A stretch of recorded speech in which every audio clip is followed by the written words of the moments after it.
Tudo bem, pessoal? Vamos aqui para a nossa última aula bônus. Então não vai ser uma aula muito extensa, mas vai ser só uma reflexão sobre fé, baseada no livro do apóstolo Rina, Fé Inabalável, que foi publicado pela editora Thomas Nelson.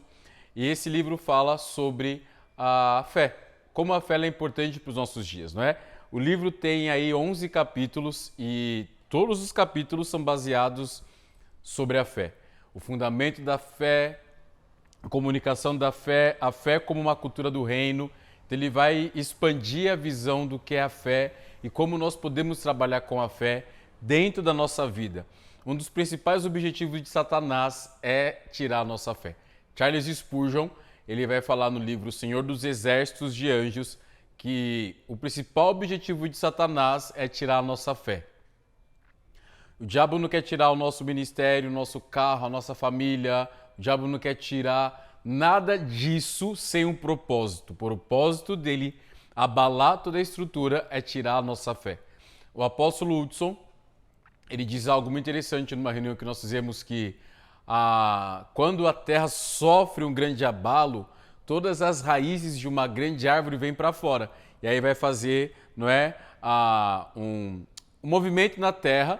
E aí vai levantar a raiz e a raiz vai vir para fora até mesmo do asfalto, até mesmo da calçada, do concreto. O que isso significa? Que todo o abalo da nossa vida é para tirar as raízes podres, raízes que estavam escondidas e trazê-las à luz para que o Senhor então possa podar essas raízes, tirar a raiz de iniquidade e trazer a raiz de justiça. O que é iniquidade? Iniquidade é uma semente, é uma raiz que gera o pecado. Todo pecado nasce de uma semente. E qual é essa semente? A iniquidade. E Jesus disse que nós precisamos ter uma fé do tamanho de um grão de mostarda, que também é uma semente.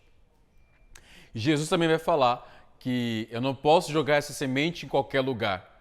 Que se eu jogar essa semente em uma terra cheia de pedra, a semente não vai frutificar, não vai prosperar. Se eu jogar num lugar onde tem espinho, a semente vai ser sufocada. Se eu jogar numa terra seca, a semente não vai conseguir germinar. Mas se eu jogar a semente numa terra boa, essa semente ela vai multiplicar. Ela vai prosperar, ela vai crescer, vai se tornar uma grande árvore. E é assim que é a nossa fé. Então, o objetivo do nosso adversário não é abalar apenas a estrutura a qual nós estamos dentro, inseridos, família, igreja, trabalho, mas amizades, não é? Mas é abalar a nossa fé. Então, se o inimigo consegue roubar a nossa fé, ele vai roubar nosso credo. Um professor da faculdade de teologia falou algo muito interessante. Tiago, na aula, o ser humano, interiormente, ele é dotado de alguma essência. Ou ele tem um credo, ou seja, a religião, o que ele acredita, ou ele tem a sexualidade, que é o sexo, o que vai mover, vai impulsioná-lo, o prazer dele. Ou o prazer dele estará no credo, ou o prazer dele estará no sexo. Ele falou que o ser humano é assim. O ser humano é um ser sexual ou é um ser credo. Se a nossa vida ela for regida apenas pela nossa carne, ela vai ser imoral. Mas se a nossa vida for regida pelo nosso credo, ela vai ser celestial. Então o objetivo de Satanás é tirar o nosso credo, porque se Satanás tira o nosso credo, ele vai tirar tudo. Tá pegando um pouquinho. Se Satanás tirar o nosso credo, ele vai tirar tudo. Então as pessoas elas... Quer segurar um pouquinho? Eu vou Pode ser. aqui, mano. Pelo menos pra... Cachorrada? É. A sua voz sempre tá em evidência, mas lá no fundinho, sabe? Mas a voz tá em evidência. É que acho que tem essa daqui, né? Essa daqui deixa eu fechar aqui. O Bentinho tava tão bom, né? Tava, né? Esse cachorrado tá desse lado, né?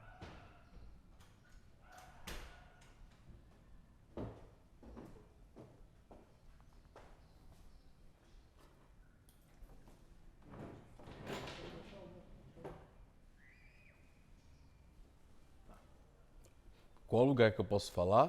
Pode voltar da sexualidade e do credo. Só o finalzinho desse ponto. Mas tá dando para entender? Deu. Tá? Então, o ser humano ele é dotado da sexualidade ou do credo. Se Satanás consegue arrancar a nossa identidade, ou seja, o nosso credo, ele vai arrancar tudo. Porque é o que nós acreditamos, é a nossa essência, é o que nós vivemos. E uma vez uma pessoa chegou para mim e falou assim, olha, você é uma pessoa muito convicta naquilo que você crê. A gente não consegue tirar a sua atenção daquilo que você acredita. Eu falei, porque isso é a minha essência. Eu não consigo ser ateu. Eu posso tentar ser ateu, mas eu não vou conseguir. Eu posso tentar ir para outros lugares, mas Jesus sempre vai me atrair. Por quê? Porque é o meu credo. Assim eu acredito que é o seu também. Então esse livro, Fé Inabalável, é interessante porque vai se fundamentar lá em Hebreus capítulo 11, versículo 1, que a fé ela é o firme fundamento. E a palavra de Deus também fala que sem fé é impossível agradar a Deus. Então o que agrada a Deus? A fé. Então é lógico que Satanás vai querer roubar a minha fé, para que eu venha a ser incrédulo. O que aconteceu com o povo de Israel? Eles se tornaram incrédulos, murmuradores daquilo que Deus poderia dar para eles. Eles deixaram de acreditar em Deus e passaram a murmurar contra Deus. Então Deus não teve mais prazer neles. O que tira o prazer de Deus? O que tira o prazer de Deus é a incredulidade, a murmuração, a vaidade, não é? Isso tira o prazer de Deus no ser humano. A palavra de Deus fala, Deus dá aos seus amados enquanto eles dormem. Antes de você dormir, como que é a sua noite? Isso é interessante também, porque vai falar sobre a sua fé. O que você assiste, o que você escuta, o que você medita. Deus falou para mim, o meu prazer está em dar para os meus amados, mas o que você faz antes de dormir, isso vai liberar se o seu dia vai ser abençoado ou não. A pessoa fala, a palavra fala, o choro pode durar uma noite, mas a alegria vai amanhecer. Beleza, mas durante o meu choro, eu estou chorando diante de Deus, eu estou me consolando entre outros amores, entre outras coisas. Qual é o meu prazer? Aonde está baseada a minha fé? Então, a minha fé, ela é o meu fundamento.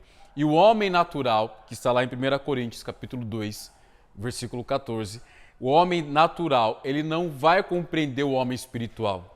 Porque o homem espiritual, ele é dotado de fé. A existência dele é a fé.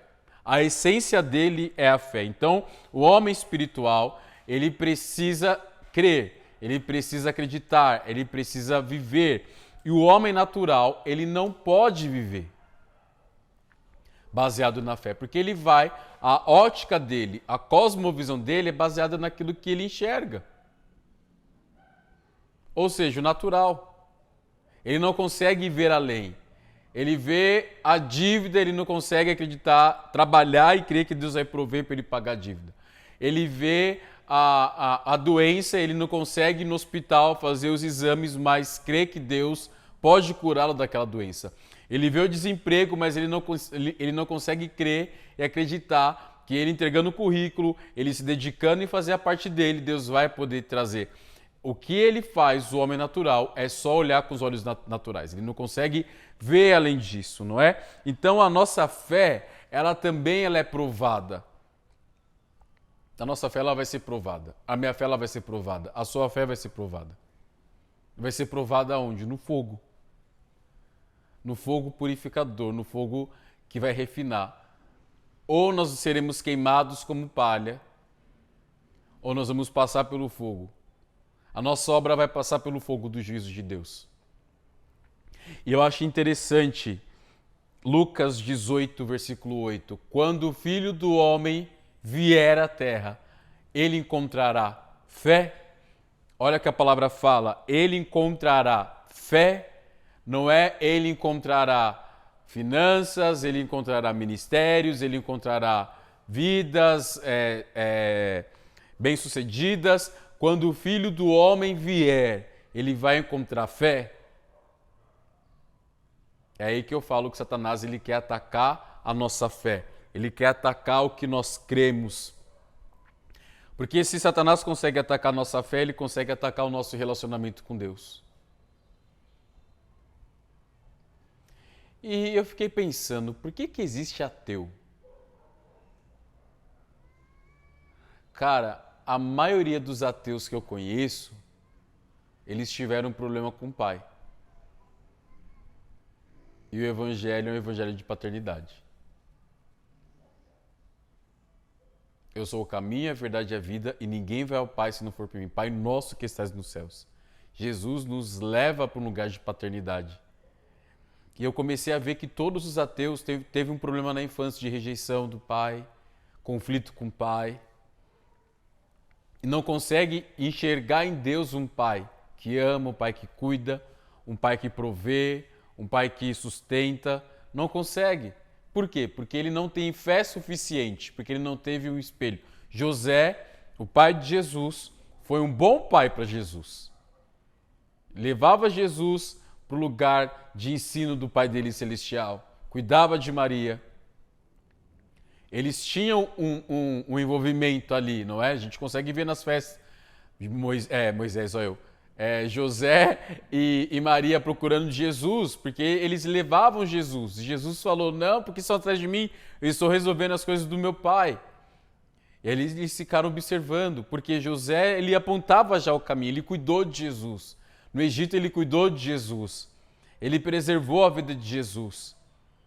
Então, foi fácil para Jesus ter um pai e entender que Deus era pai. E por que eu estou falando isso? A nossa fé, ela precisa ser como criança que acredita no pai. Às vezes a gente quer crescer e a nossa fé vai ser abalada, por isso é fé inabalável.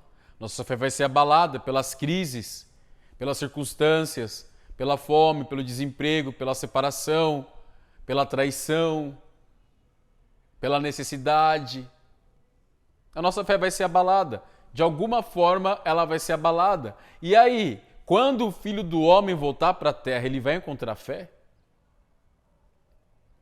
Ele vai encontrar esperança? Paulo fala, permaneça a fé, esperança e o amor. Maior é o amor, mas eu preciso de fé para amar, para acreditar, para ter esperança. Tudo parte da fé. Então, eu preciso entender que a minha fé tem inimigos e Satanás vai querer atacar a minha mente. Porque também a minha mente, ela pode ser um lugar de fé. A fé parte do espírito, que Deus é espírito. Então, o relacionamento com Deus é com o meu espírito diretamente, não com a minha alma, com o meu coração e com a minha mente, com o meu espírito, porque Deus é espírito. E importa que os seus adoradores o adorem em espírito e em verdade. Porém, a minha mente, ela também pode desenvolver fé. E não é pensamento positivo, vou meditar, tipo o segredo, né? Que desenvolveram. Você vai meditar, meditar, meditar e declarar que você vai conseguir aquele carro, aquela casa, aquele emprego. Não, isso não. Isso aí não tem nada a ver com fé. Isso daí é uma questão humana. Sofismas e pensamentos que se levantam contra o conhecimento de Deus, fortalezas. Fé é o firme fundamento das coisas que eu não vejo, mas eu creio que Deus pode fazer. E qual que é o fundamento do cristianismo? A fé. Hebreus capítulo 12. Jesus é o autor e consumador da nossa fé. Eu amo Hebreus capítulo 12. Vamos ler comigo? Hebreus capítulo 12.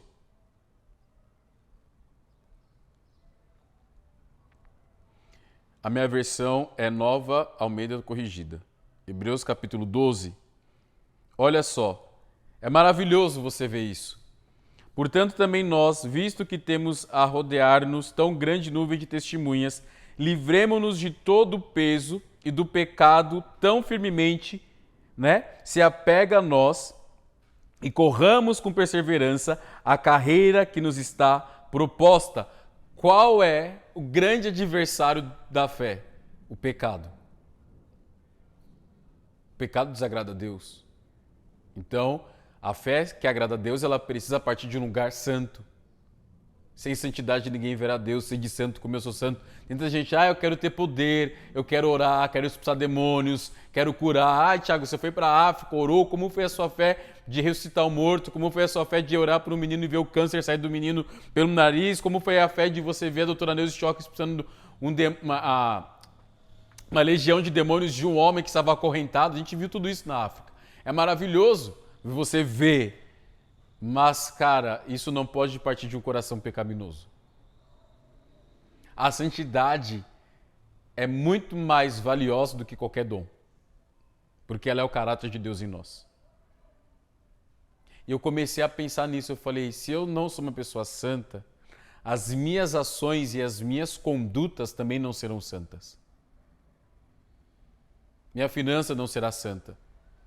Meu relacionamento com o próximo não será santo. Meu relacionamento com Deus não será santo. Meu relacionamento comigo mesmo não será santo. Porque eu vou me romper de mim, porque eu fui chamado para a santidade.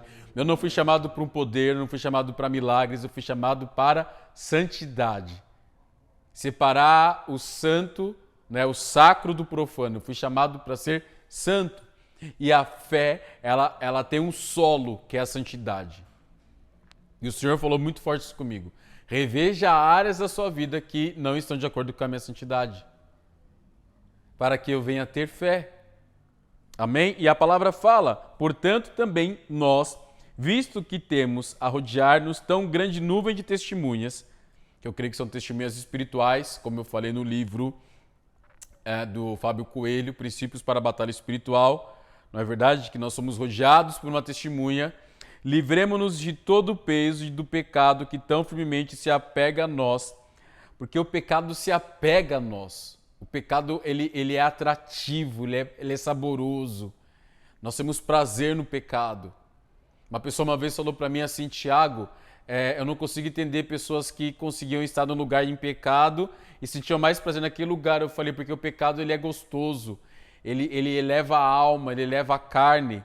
Mas quando nós tiramos o pecado e nos deparamos com quem nós somos, a gente quer correr, não tem prazer, não tem graça, não tem sabor. Por quê? O Senhor tirou o gostinho do fruto, né? Do fruto proibido. Então, quando eu não me apego mais ao pecado, aos lugares que têm pecados, a circunstâncias, a relacionamentos, eu estou correndo para um lugar. E não é um lugar sem direção, é um lugar com direção, olhando firmemente para o autor e consumador da nossa fé. Então, eu vou olhar para Jesus, que é o autor. Ele é o autor. Quem é autor? Aquele que cria, né? Um autor de um filme. Ele escreve um filme. Jesus escreveu uma história. A nossa história de redenção. A nossa história de libertação. A nossa história de conquista. Então, Jesus, o qual em troca da alegria que lhe estava proposta, suportou a cruz, sem se importar com a vergonha, e agora está sentado à direita do trono de Deus. Portanto, pensem, olha o que a palavra fala, pensem naquele que suportou tamanha oposição dos pecadores contra si mesmo, para que vocês não se cansem nem desanimem. Olha que interessante. Em troca da alegria que lhe estava proposta, a fé, ela gera alegria.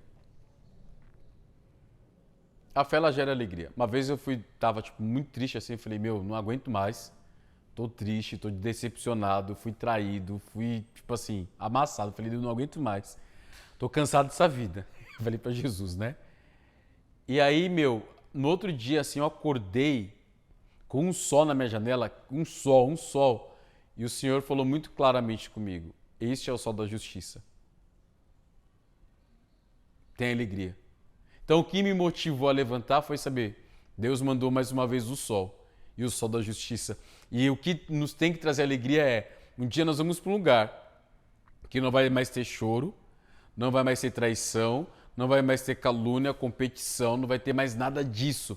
Nós vamos para um lugar que Jesus estará presente, que Ele será o sol, que Ele será a alegria, que Ele será a vida. E tudo isso começa aqui na terra, através da fé. Tudo isso começa a partir de agora, aonde eu vou crer que Deus poderá fazer. E infinitamente mais, Jesus, Ele não estava firme naquilo que Ele não podia ver, mas Ele estava alegre no que estava proposto após a morte dEle.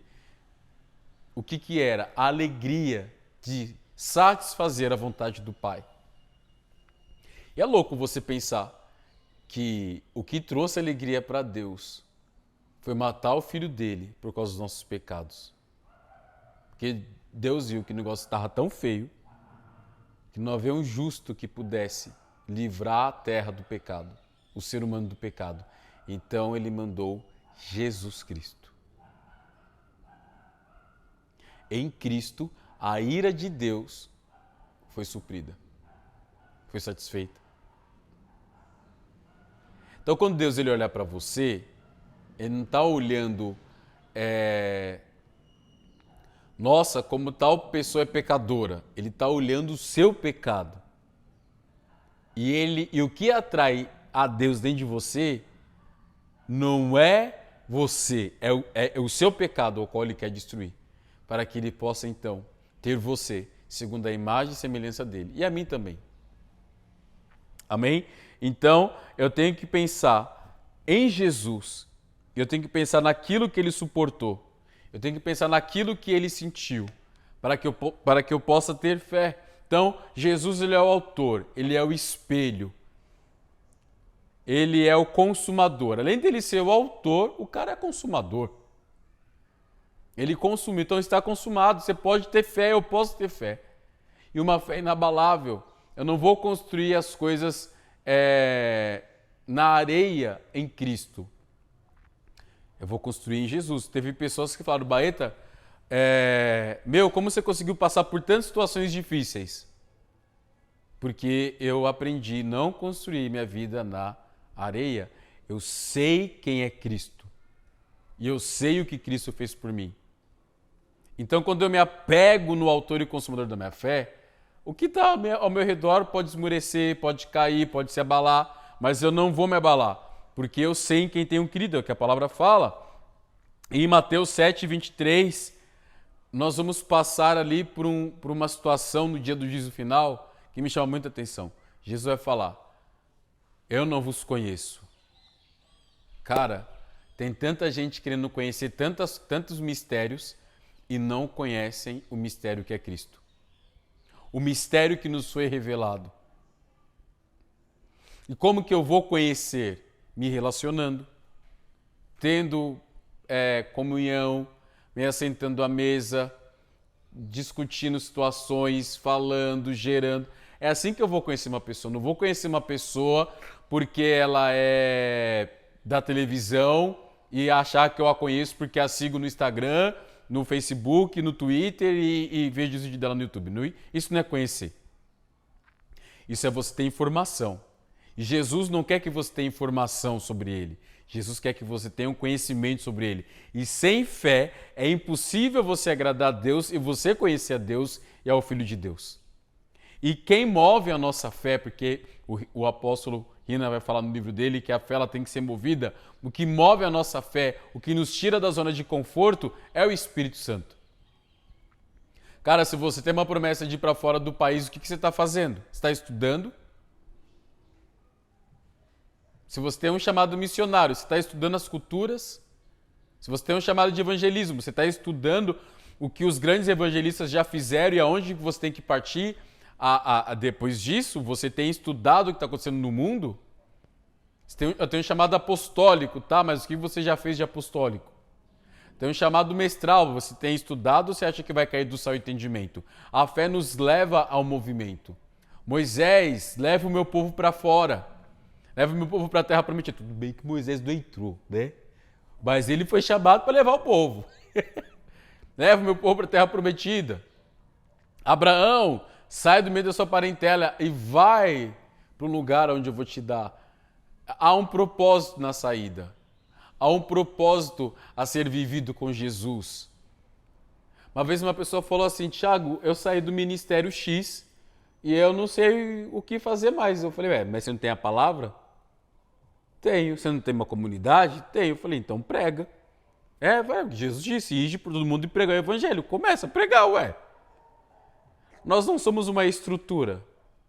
Nós somos pessoas às quais Jesus morreu, tem trabalhado na remoção do pecado através da fé e temos um propósito, falar do amor de Deus às pessoas. Amém? Então, nós temos um propósito. Mas se eu não tenho fé, eu vou ficar, o que eu tenho que fazer? Eu já fiquei muito assim, já fiquei muito perdido. Deus, o que eu tenho que fazer? Até que Deus me deu uma chapuletada de uma pegou uma arredando na minha cabeça e falou, você tem que fazer isso. E aí eu falei, mas será que eu consigo? E o Senhor falou, você consegue. Não por você, mas através do que eu coloquei em você, o que a palavra fala. Ele é poderoso para fazer infinitamente mais e além de tudo aquilo que nós pensamos, sentimos, segundo o seu poder que em nós opera. E para irmos indo para o fim, lá em Mateus capítulo 24, versículo 12, a palavra vai falar que por causa da iniquidade o amor de muitos se esfriará. Então, se eu não amo a Deus, eu não creio em Deus. O meu amor a Deus me faz acreditar que Ele é poderoso para fazer infinitamente mais. Mas também a minha iniquidade apaga o meu amor a Deus. Cara, se você peca e não sente um arrependimento, não é remorso. Se você não sente arrependimento, meu filho, você já está perdido. Eu tenho que falar, meus lamentos. Porque o Espírito não está mais te levando para o lugar de arrependimento. Por causa da iniquidade, o amor de muitos se esfriará. Mateus 24, versículo 12. A iniquidade é a raiz, é a semente que trabalha contra a fé. As pessoas não sabem o que eu estou pensando. Charles Spurgeon diz, o seu pensamento é um discurso aberto diante de Deus. As pessoas não sabem o que eu sinto. O seu sentimento também eu posso falar que é um discurso aberto. Nós somos um livro aberto diante de Deus. É tipo assim, vocês não sabem o que está aqui, certo? Para vocês está aberto, mas não está. Mas Deus está lendo o que está aqui. Da mesma forma que eu estou lendo o que está aqui. Assim é Deus. E assim sou eu. Para você eu posso ser uma pessoa fechada, mas para Deus eu sou uma pessoa aberta. Estão entendendo? Para Deus, eu sou uma pessoa aberta. E eu ser uma pessoa aberta para Deus, e eu ser, Thiago Baeta Correia, uma pessoa aberta para Deus, significa que Deus terá prazer em remover o meu pecado e jogar fé. Mas assim, liberar fé, liberar.